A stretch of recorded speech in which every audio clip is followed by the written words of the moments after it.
Welcome to the annual convocation of Claremont McKenna College. You may stand virtually if you choose. I'll try not to be too long, but I did graduate from the college with a poli-sci and an econ major.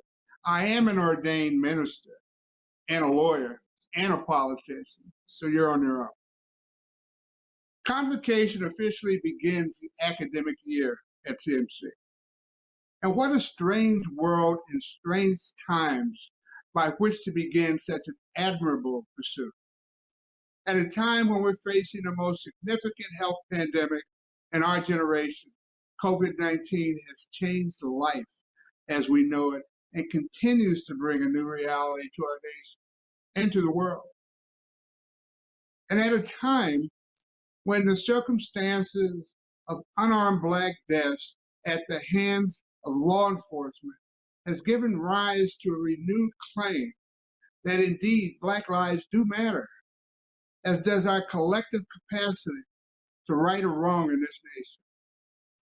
And not just stopping there, but engaging our collective humanity in a search to right the wrongs of America's history in a way that strengthens us as a nation of the whole, of its people, all of its people, pulling in one direction, pulling together, working together.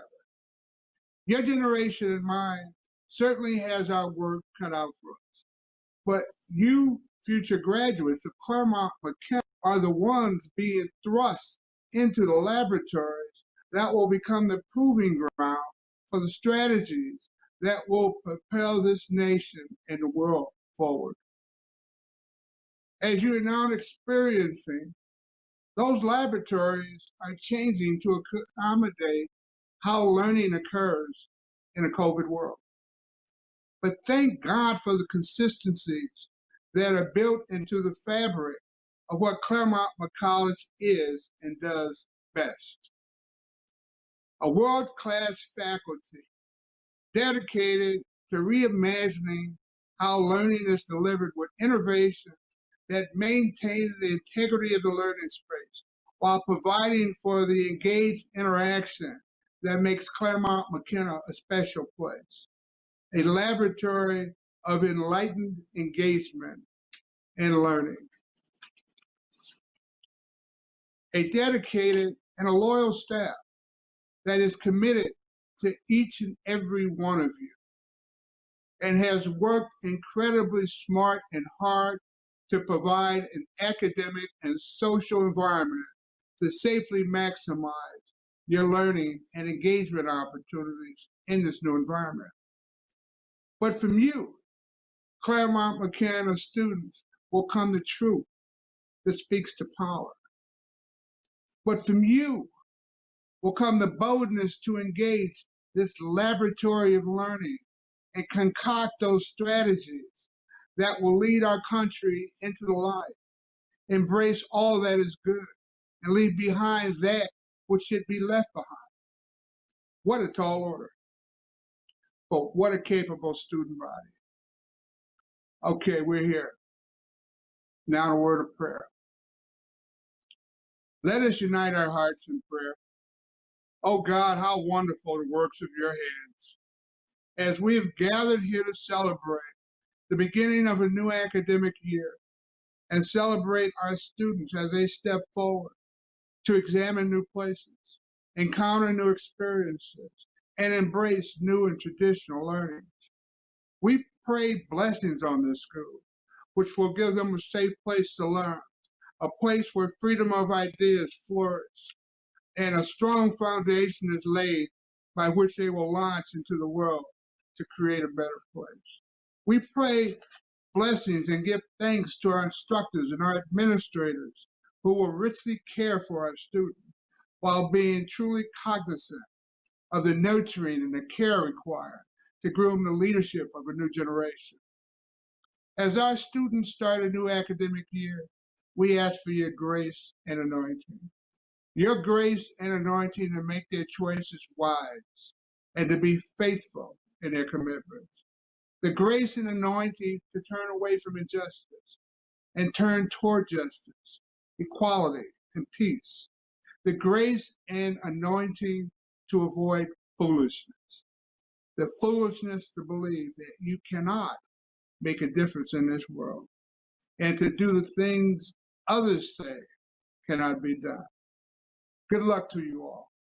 May God bless you, and amen. Thank you, Tim, for such inspirational words. Good afternoon. Thank you all and welcome to our convocation for the 2020-2021 academic year.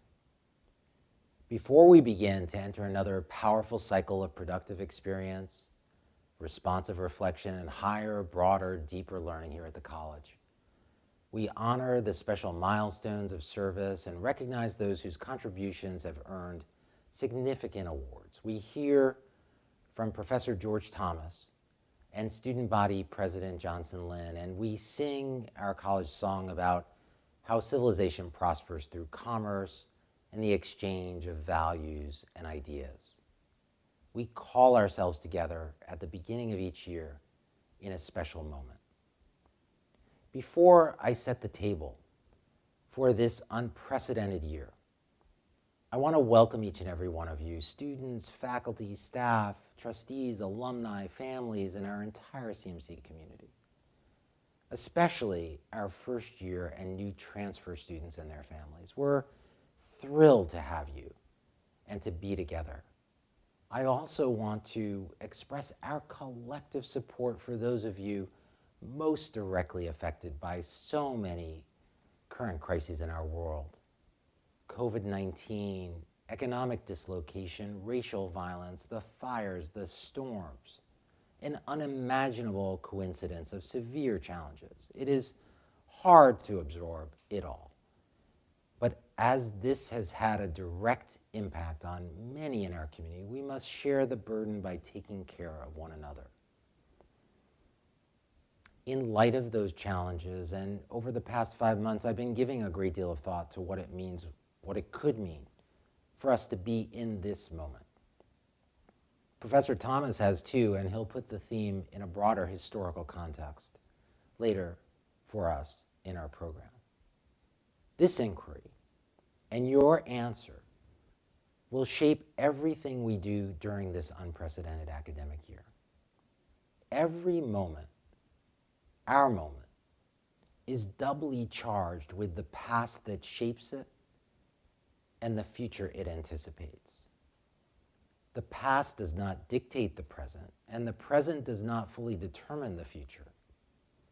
Each moment is part of the temporal continuum, yes, but the present need not merely replicate the past or predetermine any particular promise or hazard down the road.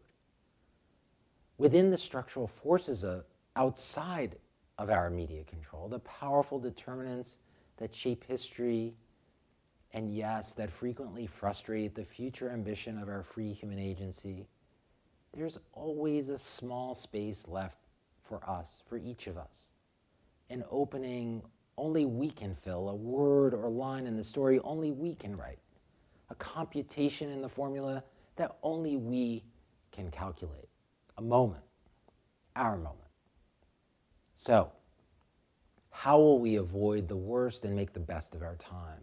Today, this year, and years later when we look back at now, what is the story we would like to be able to tell about how we responded to COVID-19, the persistence of racism, the challenges to our democracy, our economy, our climate, and not only how we responded, but most essentially what we learned as individuals, as a community, a college, a society, a civilization. What contributions will we each have made? The answer to this question both stands above and undergirds everything we want to do right now. Within it, from a point in the future looking back, we find a special purpose to inspire us to learn through unprecedented challenges. Here we can't know the future, but we can face it, and face it with confidence. Confidence built on evidence of how we responded the past few months. The sudden, sad, safe, successful departure from our campus last March, the immediate pivot to continue learning together. the adjustments, the generous support, the resilience, the creative ways in which students put learning to work this past summer. A record 524 sponsored internships and experiences, phenomenal levels of support for our graduating seniors, the innovative curricular designs and generous accommodations made by our faculty, tutorials, projects, distributed labs, extra sessions to manage significant time differences, the fierce dedication of our staff and faculty to reach out to build community, the town halls, the workshops, the book clubs, the advisory sessions, emails, texts, Zooms, daily wellness check-ins, and the close social connections forged even when we were apart. The ongoing college commitment to persevere in a world of unimaginable cost, uncertain risk, and financial loss, to protect the well-being of each and every member of our community, and to absorb and share those costs as fully and fairly as we possibly can. And the remarkable response of our students and families, over 1,260 joining us this fall, who chose not to wait it out on the sidelines, and instead are here to learn and have fun on a new field of play this semester. Based on this record of accomplishment and commitment to our community, we should each be confident we can respond to whatever the world throws at us this year. And we know we will not be perfect. We will have to make special efforts to help those who have it tougher than we do. We know we will get through it and grow stronger, closer together, and yet just internalizing our shared costs and commitments won't be enough. Our imaginative, effective adaptations will not be enough. We must also see big opportunity in the difficulty. We must strive this year to make long strides on our most ambitious projects and initiatives. Yes, to learn from the unique experience and take every innovation forward, but even more critically to keep focused on our vision for the future. By the end of this academic year, as an institution, as a community, I believe we will be able to tell a story about how we overcame and achieved our goals, attracted new resources to support every aspect of our liberal arts and leadership program, including the humanities, advanced the commitments of our Open Academy, and launched and fully embedded in the social and intellectual fabric of the institution the Presidential Initiative on Anti-Racism and the Black Experience in America. Took major strides in realizing our ambitious programmatic and campus vision for integrated sciences and computation. Expanded opportunities for our students through strong levels of financial support and the rich array of Saul Center experiences, internships, and programs. So my question to each of you is this: students, faculty, staff, trustees, alumni, parents, friends, what role will you each play? Which contributions will you each make? What are the stories you will be able to tell? The special moments of insight and inspiration, care and support, the experiences and lessons through which we learned how to overcome the challenges for which we were all unprepared. We know that COVID-19 exposes and exacerbates our greatest vulnerabilities. And we also know that terrible plagues often trigger big structural changes in the societies that suffer. Can we find ways this year to do more than just manage through, even when that is tough enough? Can we exercise the leadership we all need in small and big ways? Can we zag when the world is zigging? Can we do more than just respond to the moment? Can we seize it, make it our own? We can, and we must. So, as we come together in Convocation today, let's answer the question. Think of all the stories we will write together this year, stories that will give purpose to our learning together, stories that will make a difference in our own lives and those of others. Thanks to all of you for co-authoring this, our moment.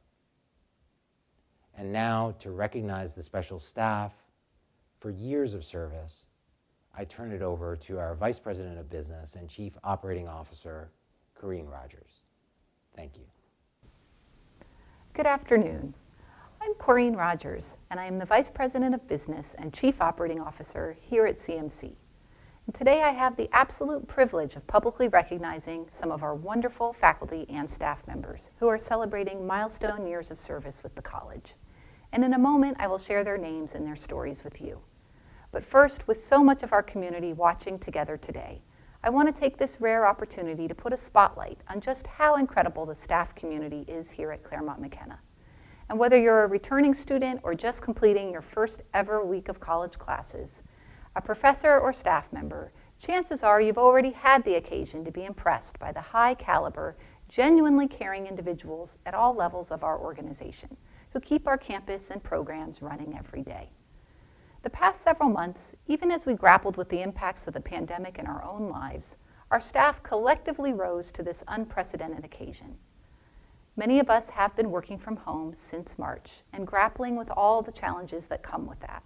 But many others have remained on campus for a long period of time to support our students as they packed to move and dealt with the disappointments and uncertainties caused by this pandemic, to prepare meals for those who remained, to support an enormous volume of new technological needs as instruction transitioned online and staff began telecommuting, and to keep our facilities safe and beautiful.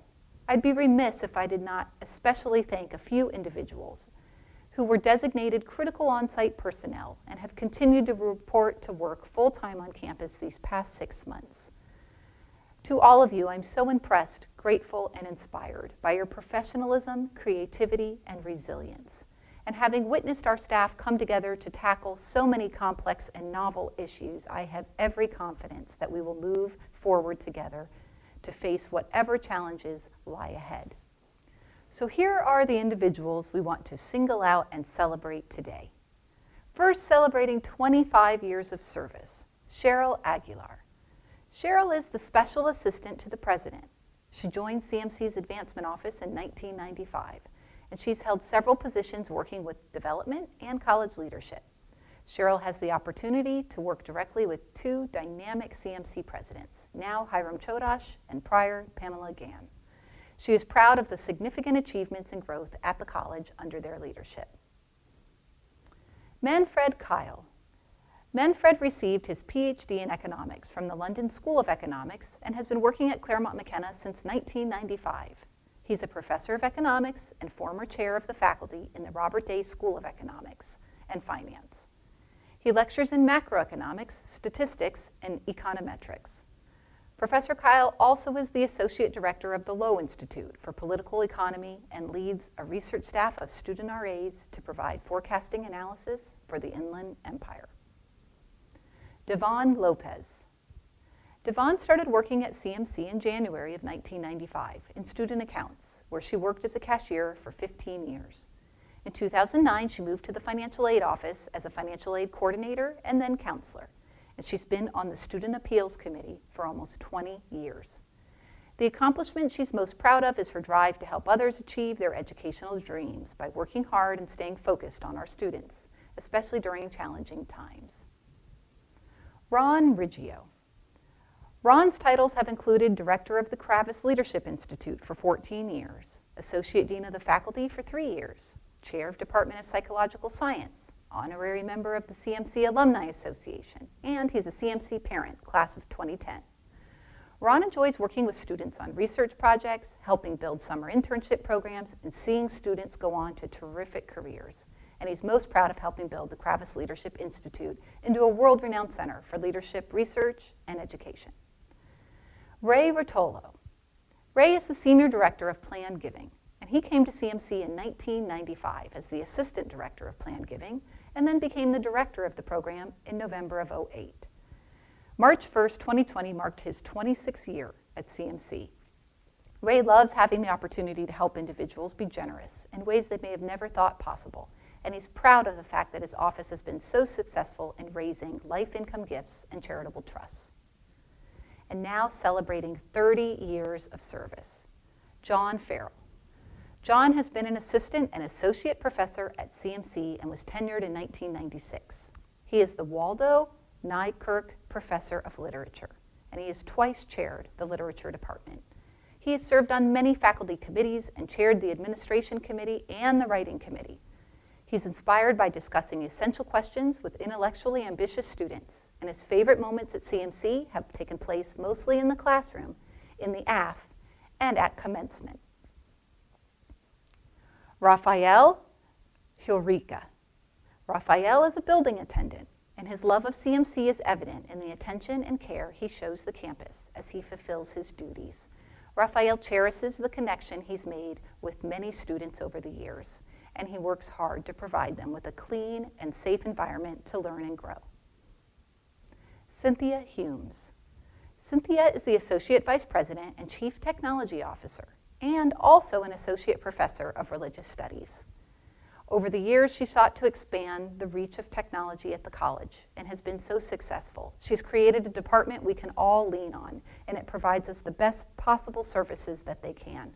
It brings her great personal joy when she can help her fellow faculty achieve success. And as a professor, her research involves many areas of Hinduism, including models of religious leadership, religions of South Asia, Hinduism in America, religion, politics, goddess worship, and gender. And now celebrating 35 years of service, John Ferranda. John is our ambassador at large. He graduated from Claremont McKenna College in 1979. And after graduating, he joined the CMC Alumni Association Board of Directors and became a member of the CMC staff in '85. Since then, he's been involved in all types of aspects of alumni and parent relations, fundraising, and board activities. For more than 30 years, John has also served as the Claremont Mud Scripps sailing coach, and he's the proud faculty advisor to the Claremont Cougar Men's Lacrosse Club. Ralph Rossum. Ralph is the Henry Salvatori Professor of American Constitutionalism at Claremont McKenna College and a member of the faculty of CGU. He earned his MA and PhD from the University of Chicago, and he's the author or co-author of 12 books. His passion for the American founding is evident and often noted by his students, that he truly makes American history come alive through his instruction. Terry Ruiz. Terry is our housekeeping supervisor, and she started working for CMC in 1985. She began at CMC as a lead and then was quickly promoted to the housekeeping supervisor. Her assignment was to clean many of our dorms, Appleby and Green Hall, and supervise Headblade, McKenna Auditorium, Seaman Hall, Adams Hall. It was a challenge, and she's always risen to the occasion. It's been her great honor to work with students and her peers, and her entire housekeeping team takes as much pride in their work as she does. Thank you, Terry. And celebrating 40 years of service at Claremont McKenna College, Mark Massoud.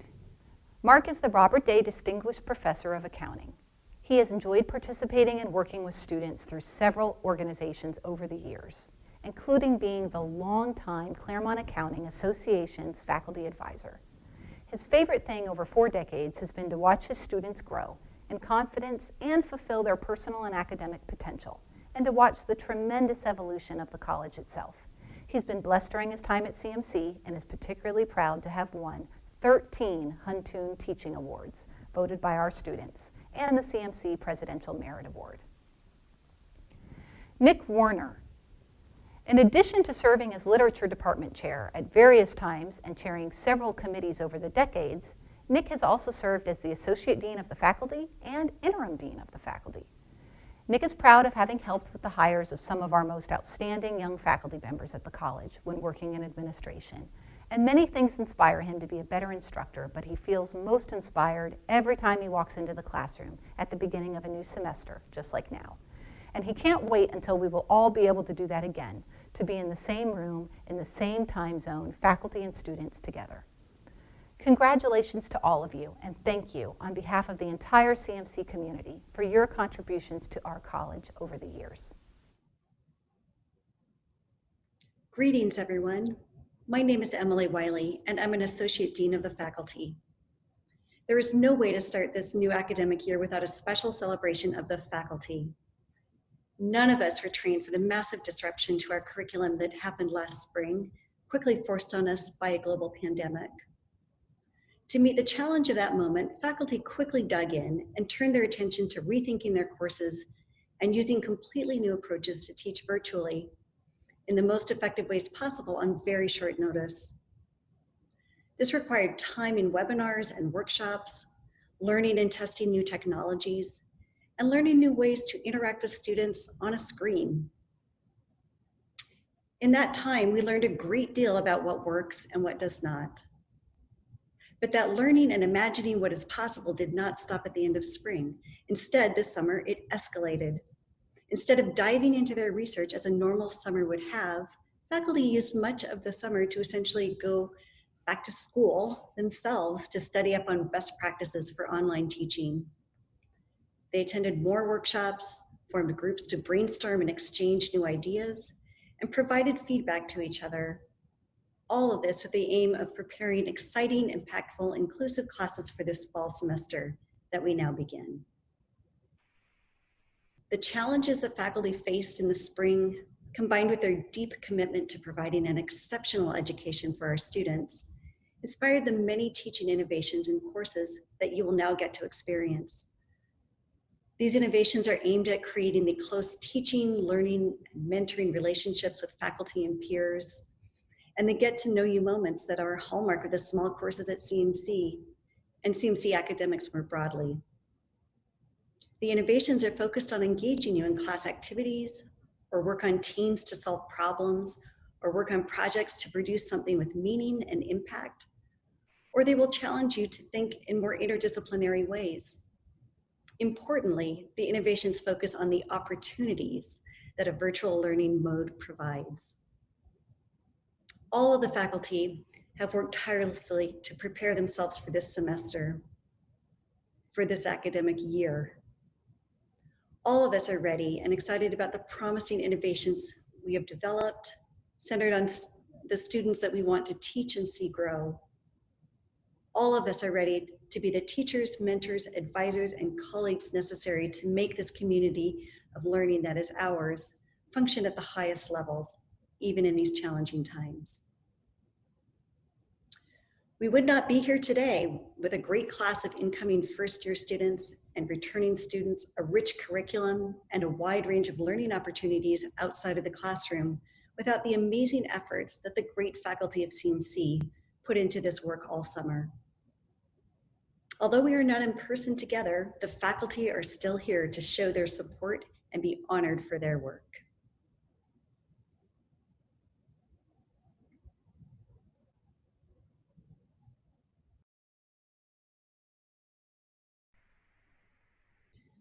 And now I get the honor of introducing the new tenured and tenure track faculty who have already jumped in to engage this work. Jordan Branch joins us as a new assistant professor of government. Nishant Das joins us as a new associate professor of economics. Ryan Fahey joins us as a new assistant professor of physical education and head men's soccer coach. Lieutenant Colonel Daniel Hayden is our new professor of military science. Gabrielle Johnson joins us as an assistant professor of philosophy. Marina Munkin joins us as a new assistant professor of physical education and head cross-country coach. And Chanel Murchison joined us in January as a new assistant professor of physical education and head women's basketball coach. Welcome, new faculty. Hello, everyone. My name is Shauna Levin, professor of psychology and one of the associate deans of the faculty. It is my pleasure to recognize the winners of last year's faculty awards. Last year's winner of the Crocker Award was Professor of Psychology Dan Kraus. This prize is awarded to the professor selected by fellow faculty members as having made the greatest service contributions to the college that year. Last year, faculty members across the college singled out Professor Kraus for his valuable service as a member of the APT Executive Committee, on which he served even during his sabbatical, and as liaison between APT and Administration Committee as they worked on our science initiative. Professor Krause is also known for his deep mentorship of students and junior faculty, effective leadership in the psychological science department, and major service contributions to athletics. As one faculty nominator commented, Dan is a tireless servant of the college and department, always striving to make this place better. Congratulations, Professor Krause. Last year's G. David Huntoon Senior Teaching Award went to Wagner Family Professor of Comparative Politics and George R. Roberts Fellow, Asima Sinha. This prize is awarded annually to a full professor selected by a committee who reviews nominations from juniors and seniors. Professor Sinha teaches courses on South Asia, social movements, globalization and developing countries, and comparative politics. She also teaches in the PPE major. She is known by all to be a phenomenal educator who cares deeply about her students and wants to see them learn, grow, and succeed. One student said, "I absolutely loved her class. I have never learned more in any other class I have taken, and Professor Sinha is absolutely amazing." Congratulations, Professor Sinha. Last year, the winner of the Glenn R. Huntoon Award for Superior Teaching was an associate professor of literature who joined CMC only 1 year earlier, Professor Derek Smith. This award is given annually to the faculty member chosen from a list of nominees submitted by the entire student body as Outstanding Teacher of the Year. Professor Smith teaches courses on African American literature and autobiography, hip-hop poetics, and American prison texts, and FWS courses on race and Blackness in American cinema. A student commented that Professor Smith's class was the best, most interesting, and most engaging class I have ever been a part of. And Professor Smith's knowledge, passion, and attitude toward the subject and its teaching are unparalleled. Congratulations, Professor Smith. Last year's Faculty Scholarship Award went to Professor of Mathematics, Sam Nelson. This prize is awarded annually by a faculty committee to recognize outstanding research, scholarship, or creative work at CMC. One of the faculty members who nominated Professor Nelson for the award said it all. He is the world expert in all topics related to quandles and biquandles and has published an astounding 79 research papers. He has worked with 40 undergraduate student co-authors and counting. He is not only a top-notch researcher widely admired for his creativity and expertise, he also places equal emphasis on teaching and training undergraduates to collaborate in his research. Indeed, he embodies the ideal of a CMC professor, placing equal emphasis on teaching and research. The rest of the CMC faculty could not agree more. Congratulations, Professor Nelson. The winner of the Dean's Distinguished Service Award last year was Kerb Family Associate Professor of Business and Law and George R. Roberts Fellow, Josh Rosette. This prize is awarded by the Dean of Faculty in recognition of significant service to the college. During his 6-year tenure as director of the Financial Economics Institute, Professor Rosette supported as many as 40 students a year to conduct high-quality research with faculty.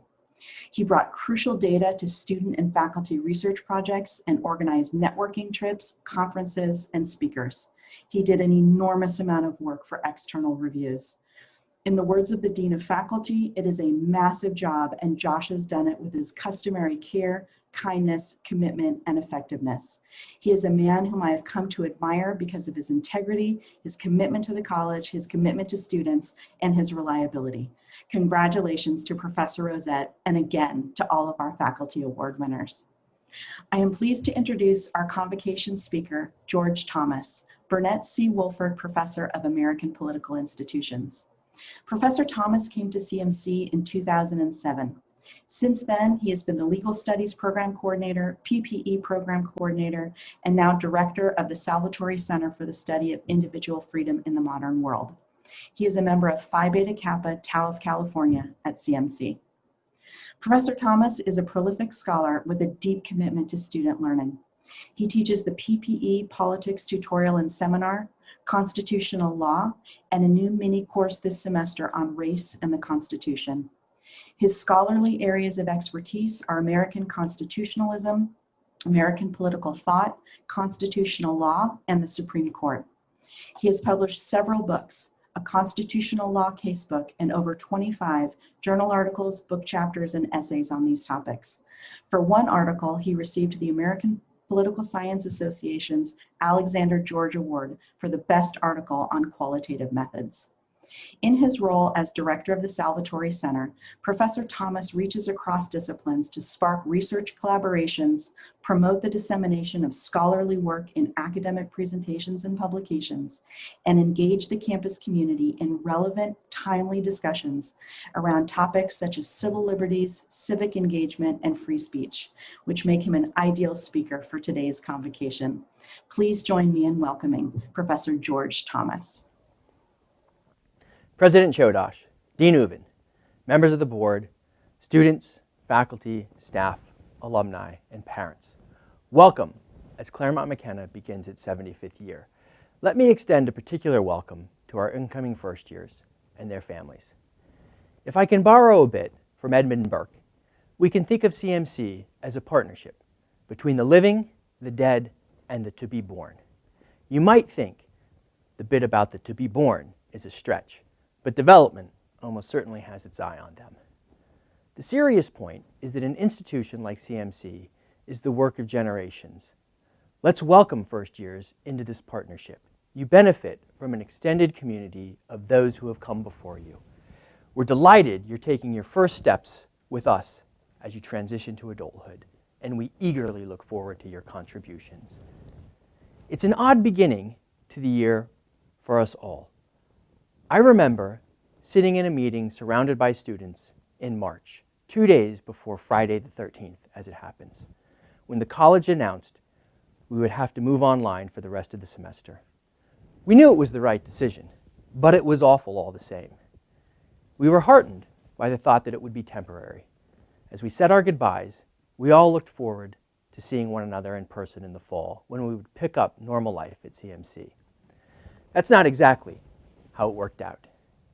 You've heard, I'm sure, that you're living in an historical moment.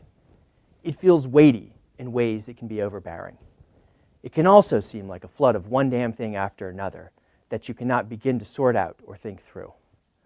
I want to talk about what it means to be living history. Perhaps the most jarring thing about living history is not knowing what's on the other side. The uncertainty of it all. When you're living through history, you don't know how it turns out. And you don't know, in part, because it depends on the sort of things you do at that moment. We have a tendency to speak of the inevitability of history with a capital H, as if we're just along for the ride. We tend to speak as if what's right is historically inevitable, as if the hard work were done and we're just waiting for history to catch up. I want to disabuse you of this notion. How history turns out depends on what we do and how we live. The path doesn't materialize until we take it. This can be daunting, but it's always been the human condition. Let me indulge in a bit of constitutional history. Imagine Frederick Douglass, born enslaved in 1818. He escaped from insufferable human bondage, having no idea whether he'd make it. From moment to moment, he didn't know what would happen next. Disguised as a sailor, he traveled from Baltimore to New York by train, boat, and ferry. When he entered the streets of New York, he said to himself, "I am a free man." But it was a precarious freedom. He was always at risk. His future as a free man was radically uncertain. Yet Douglass persisted. 6 years after he escaped to freedom, he was formally emancipated when supporters in England purchased him from his former owner. Consider that ugly truth. A free man by right, certainly free in mind and soul, had to be bought so that he could lawfully be free. Securing his own freedom was not enough for Douglass. In writings like Narrative Life of Frederick Douglass, an American Slave, and his public speeches, he would come to teach his country the meaning of self-government, that it inexorably rested on the idea of human equality. He forced his country to reckon with its original sin of enslaving human beings. In doing so, he shaped the constitutional understandings of statesmen like Abraham Lincoln. Douglass's recent biographer, David Blight, argues that his journey began when he learned to read. Teaching blacks, free or enslaved, was forbidden by Maryland law. Beyond the law, Douglass's owner forbid it, because knowledge would make him unfit in mind and body for human bondage. Being prohibited from reading, from acquiring knowledge, was, Douglass recalled in his autobiography, akin to the first anti-slavery lecture he'd ever witnessed. He found a form of liberation in his learning, which he shared with others, teaching enslaved blacks to read, using Noah Webster's spelling book, the Columbian Orator, and the Bible, where in secret they would come to learn the power of education and its link to freedom. Douglass's mastery of language and rhetoric came out most fully in his demands for freedom and equality, in his brilliant enseering, "What to the slave is the 4th of July," delivered with profound irony on July 5th, 1852. He turned a traditional Independence Day speech in Rochester, New York, into a powerful indictment of American democracy. He highlighted the disharmony between a nation that aspires to freedom and equality and the brutal reality of slavery. Speaking to a largely white audience, Douglass insisted, "The Declaration of Independence is the ring bolt to the chain of your nation's destiny. The principles contained in that instrument are saving principles. Stand by those principles. Be true to them on all occasions, in all places, against all foes, and at whatever cost." Turning to his own position as a black American, Douglass continued, "The rich inheritance of justice, liberty, prosperity, and independence bequeathed by your fathers is shared by you, not by me.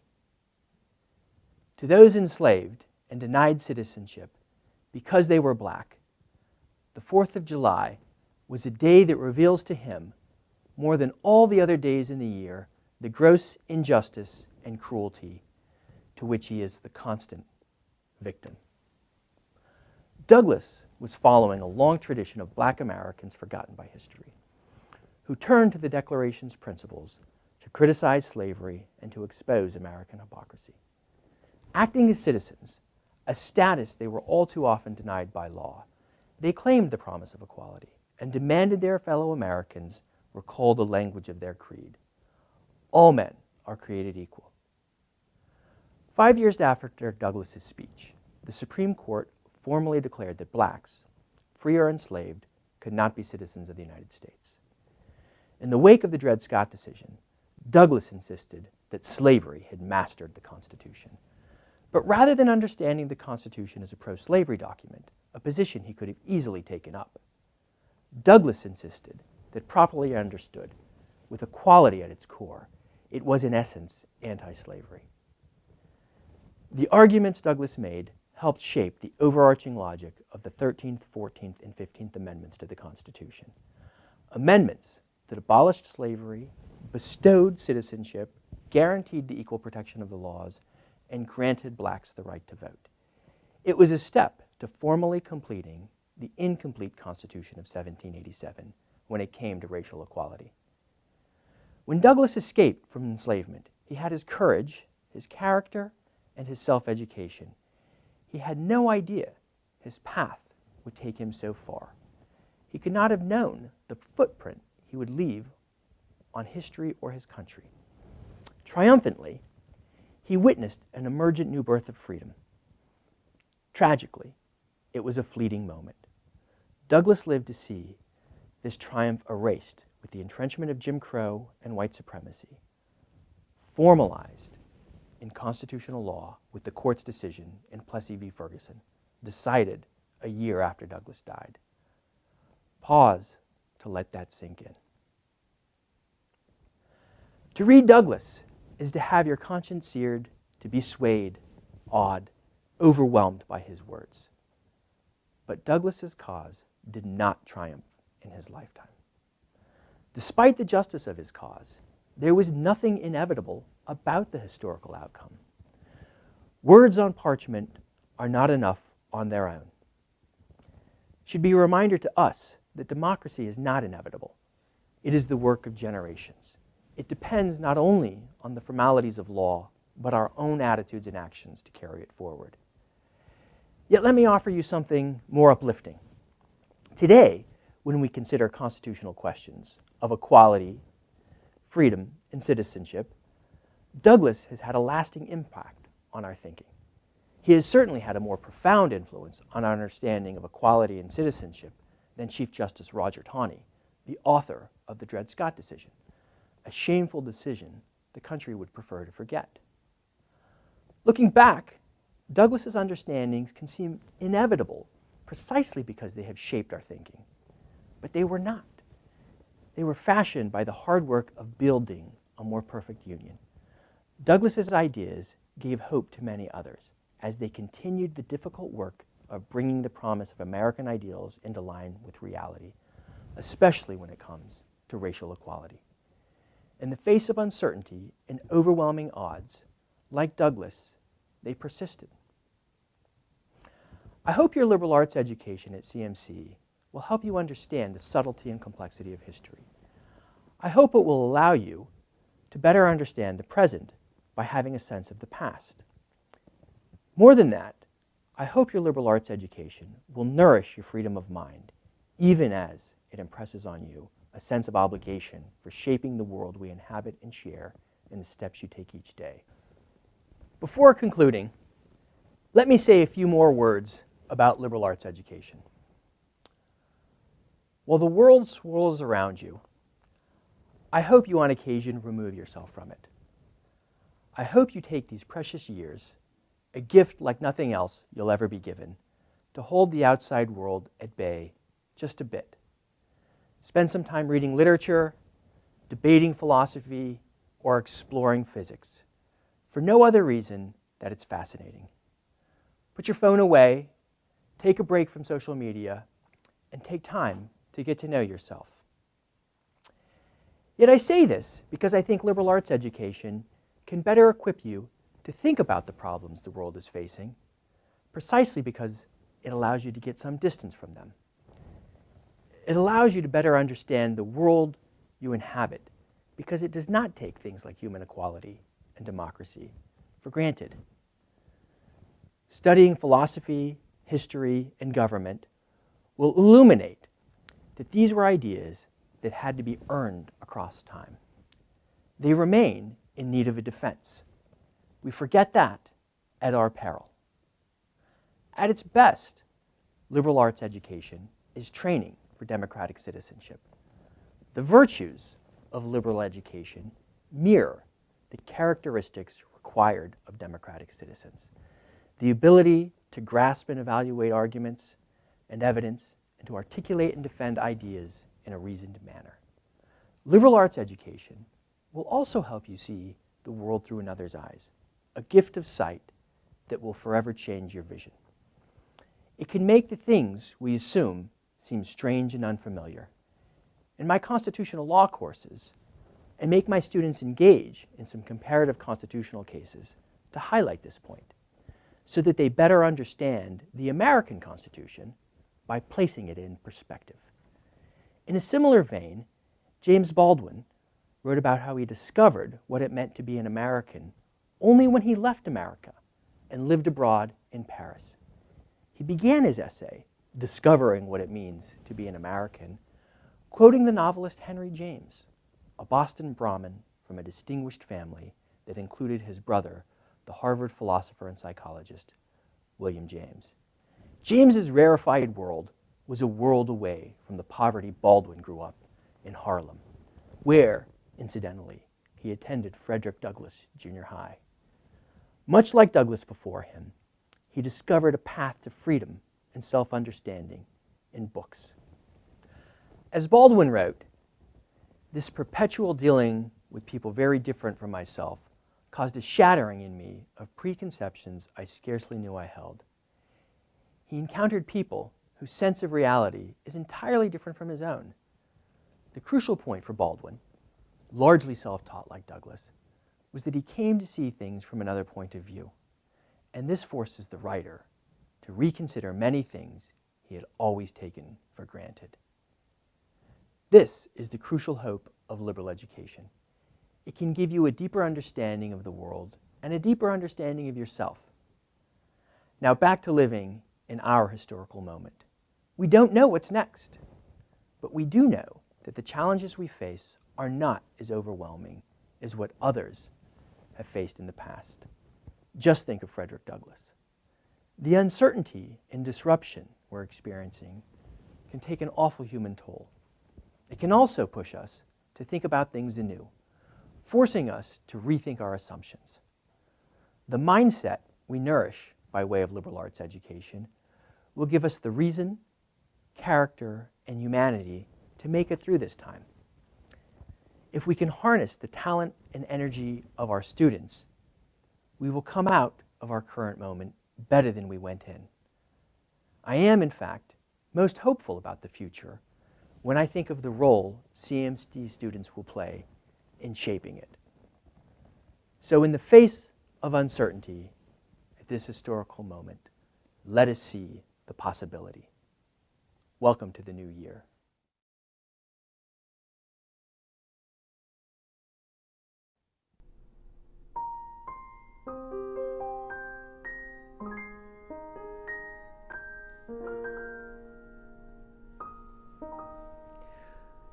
We're the sons and the daughters of Claremont McKenna, and proud of our famed alma mater, with friends of our youth seeking wisdom, seeking truth, we will lead on from Claremont McKenna. We have crescit cum commercio civitas as our motto at Claremont McKenna. We always will be part of dear old CMC, ever loyal to Claremont McKenna.